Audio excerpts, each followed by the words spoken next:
Ребята, вы деретесь друг с другом или с нами? А ты еще не понял? Нет. Сейчас объясню.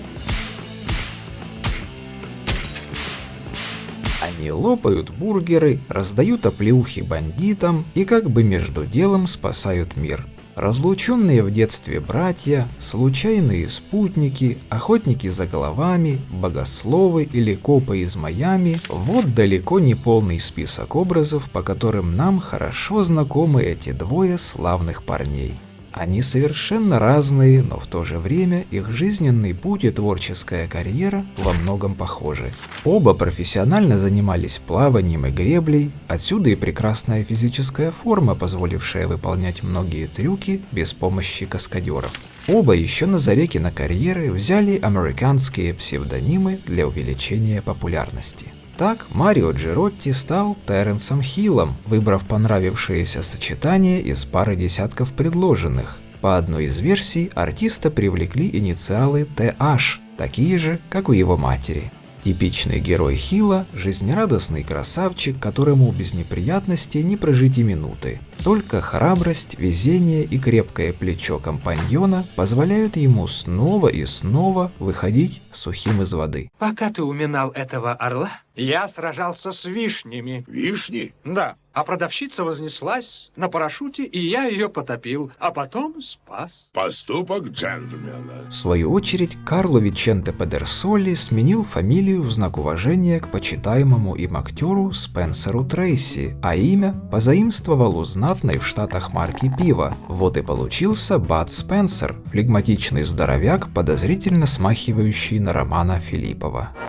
Персонаж Бада – угрюмый, неповоротливый детина с завидным аппетитом и большим сердцем. Его не назовешь искателем приключений, но, по милости ниспосланного судьбой товарища, избежать их попросту не удается. Все понял? Да. Есть сомнения? Только одно, что ничего не выйдет. Подумай о $1 000 000. Все выйдет. Голубоглазый любимчик дам и бородатый уволень, они идеально дополняют друг друга. В конце 60-х один за другим выходят кассовые спагетти-вестерны с участием контрастной парочки, привлекая в кинозалы толпы европейцев. Появление эдакого не то эпичного, не то комичного дуэта в периоды расцвета жанра приводит итальянскую и немецкую публику в полнейший восторг. На всякий пожарный несколько слов о том, что вообще такое спагетти-вестерн. Очень быстро став обособленным явлением мирового кинематографа, этот подвид ковбойского боевика вышел далеко за рамки названия, прозрачно намекающего на страну его происхождения. В отличие от каноничного американского, спагетти-вестерн не гонится за исторической достоверностью, а является собою некую притчу без замашек на условности. Герой может появиться ниоткуда и также загадочно исчезнуть в конце фильма. Поистине культовыми персонажами стали немногословный блондинчик Клинта Иствуда из знаменитой трилогии Серджио Леоне и меткий стрелок Джанго в исполнении Франко Неро или того же Терренса Хилла. Среди отличительных черт спагетти-вестерна – символизм, нередко стилистически броское различие протагониста и антагониста, а также исключительная роль музыкального сопровождения, возведенного на уровень самостоятельного действующего лица.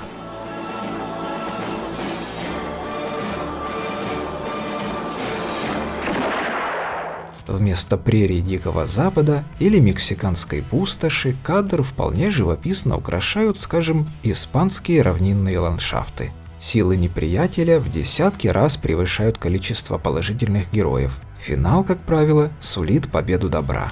Ошеломительный успех картины «Меня зовут Троица» и его сиквела «Меня по-прежнему зовут Троица» позволил Хиллу и Спенсеру значительно разнообразить ролевой спектр, лет на 100 помолодеть и даже ворваться на американский кинорынок. На время спрыгнув с лошадей, ребята пересаживаются на коней железных, как в ленте «Борцы с преступностью», или на громадный тягач, без поездки в котором трудно вообразить спортивную комедию «Чёт и нечет» и шпионскую «Всегда готовы».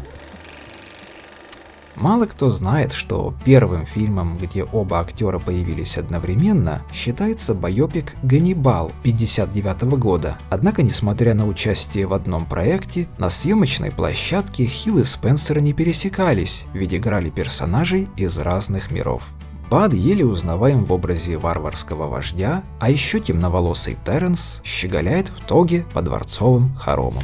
И все-таки международное признание и зрительскую любовь ребятам обеспечил так называемый американский цикл. Место действия – солнечная Флорида или бразильские джунгли. Время – самое что ни на есть крутое – 70-е, 80-е. Пальмы, диско, мини-бикини, дорожная романтика, жареная фасоль и улетные шутки с серьезным лицом. А главное, те самые драки в барах и закусочных с характерным звуком смачных тумаков. Кстати, впервые такую потасовку можно наблюдать уже в фильме «Козырной туз», второй части трилогии о Джанго режиссера Джузеппе Колицци. К удивлению и интуитивной радости продюсеров, Хилл и Спенсер приправляют жестокий спагетти-вестерн особым, пока едва заметным комедийным настроением, а впоследствии, развив эту традицию, делают ее визитной карточкой совместных киноработ. Не волнуйся, после работы мы с тобой повеселимся где-нибудь во Флориде. Мы и так во Флориде. В 2017 году даже появилась видеоигра Slaps and Beans, то есть «Бобы и плюхи», сюжет которой построен на культовых приключениях друзей. Можно сыграть в испанскую пилоту, покататься на полицейских байках и сказать пару ласковых очередным хулиганам. Сколько подделок фирмы Adidas вам довелось повидать на своем веку?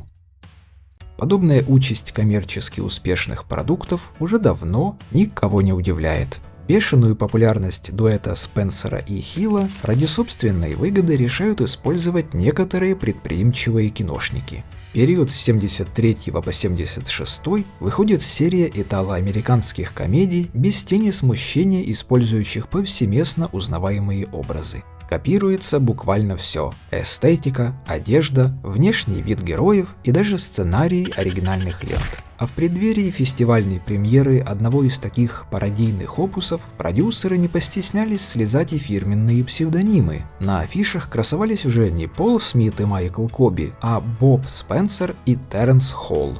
Наглость маркетингового хода оказалась запредельной, поэтому не обошлось без судебного разбирательства.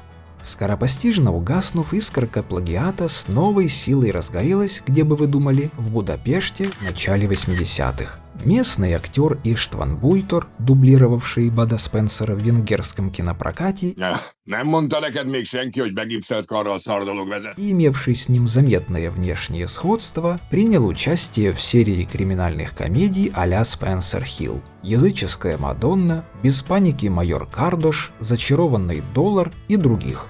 Если вы не брезгуете полулегальным фанфикшеном или просто желаете взглянуть на то, как восточноевропейские аналоги Бада и Терренса разъезжают на «Жигулях», спешите узреть подвиги храброго милиционера Эдвиша Чопи, образ которого частично скопирован с колесящего по миру инспектора Риццо, персонажа сольных детективов Бада Спенсера.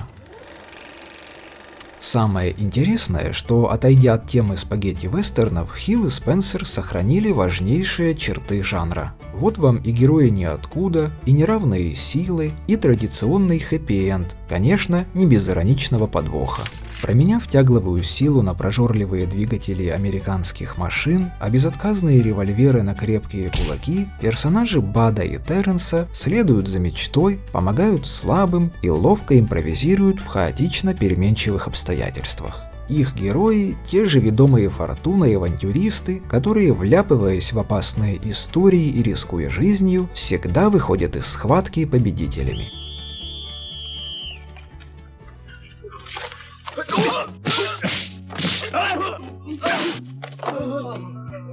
В картине «Две почти плоские суперноги» ребята ошибаются дверью и вместо того, чтобы ограбить магазин, становятся курсантами полицейской академии. Лента «Найдешь друга, найдешь сокровища» является чуть ли не ремейком известного пиратского романа Роберта Льюиса Стивенсона. Комедия «Всегда готовы» пародирует шпионские страсти вроде остросюжетной рутины агента 007, а один из лучших фильмов в послужном списке актеров «Орел или решка» высмеивает алчную сущность большого спорта, вдобавок заставляя поверить, что моряк и впрямь знает язык дельфинов, а дальнобойщик умеет разговаривать с чайками. Благодаря незамысловато доброй конве сценариев, безобидным, почти мультяшным эпизодам кулачных боев и неподдельному обаянию своих героев, Хилл и Спенсер всегда вызывают у зрителя искреннюю улыбку и дарят возможность улететь в страну детства и юности на сентиментальном самолетике из газеты с телепрограммы. Напишите, когда и как вы впервые увидели Бада и Терренса на экране, и какие фильмы с их участием нравятся вам больше остальных.